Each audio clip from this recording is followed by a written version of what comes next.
सध्या महिलांना वेगवेगळ्या क्षेत्रात महत्त्व प्राप्त होण्यामागे माननीय श्री शरद पवार साहेबांचे योगदान फक्त महाराष्ट्रातच नव्हे तर देशाच्या इतिहासात अत्यंत मोलाचे आहेत. महात्मा फुले आणि सावित्रीबाई फुले यांनी स्त्रियांना सक्षम करण्यासाठी जे सामाजिक कार्य केले ते कार्य खऱ्या अर्थाने आज पुढे घेऊन जाणारे जर कोणी नेते असतील तर ते म्हणजे आदरणीय शरद पवार साहेब. पवार साहेबांनी स्त्री वर्गाला सामाजिक, सांस्कृतिक आणि राजकीय नेतृत्व देण्यासाठी आणि स्त्रियांचे समाजातील स्थान मजबूत करण्यासाठी भूमिका घेतली.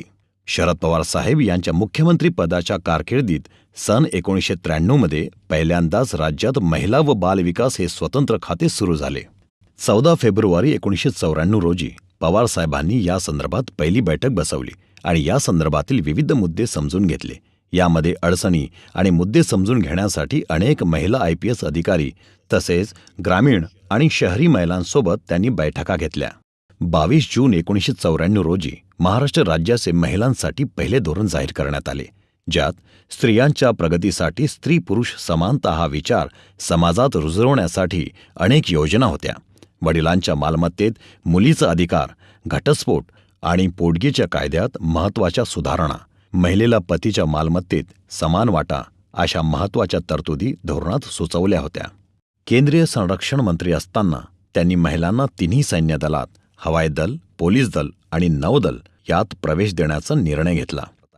राज्यात पहिल्यांदाच तरुण महिलांसाठी राष्ट्रवादी युवती काँग्रेस स्थापन करून त्या माध्यमातून स्त्रीभ्रूण हत्या, बालविवाह, स्त्री शिक्षण या विषयांवर राज्यात जागर जाणीव अभियान राबवले. महिलांना सक्षम करण्यासाठी बचत गट चळवळ उभी करून राज्यातील महिला बचत गटांना केवळ 4% व्याजदराने कर्ज देण्याचा निर्णय त्यांनी घेतला. या निर्णयामुळे महिलांना आर्थिकदृष्ट्या सक्षम होण्याची संधी मिळाली. पवार साहेबांनी स्वतः कोणताही हुंडा न घेता लग्न केले. त्यांची मुलगी सुप्रिया यांचा जन्म झाल्यानंतर मुलगाच हवा अशा चुकीच्या समजुतीनं खतपाणी न घालता त्यांच्या मुलीला सक्षम करण्याकडे त्यांनी भर दिला आणि समाजापुढे आदर्श मांडला. आज सुप्रियाताई एक लोकप्रिय आणि आदर्श महिला नेत्या आहेत.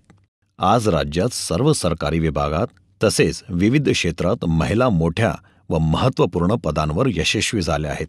मुलींना मुलांप्रमाणेच दर्जा मिळावा म्हणून त्यांनी घेतलेला हा निर्णय आज आपल्या सर्वांसमोर एक आदर्श आहे.